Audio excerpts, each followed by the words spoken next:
tearing down of the Warhammer table to be rebuilt. I had to tear it down to make it a little stronger because it consists of a lot of different pieces of plywood layered together, and it just wasn't nice and neat. So I removed those, put the buildings on the shelves,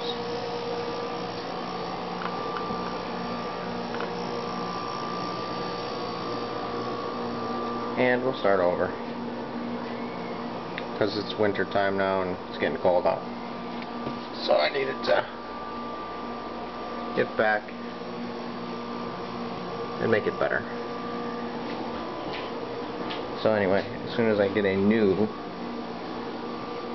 table up and running, I will post a new quick video.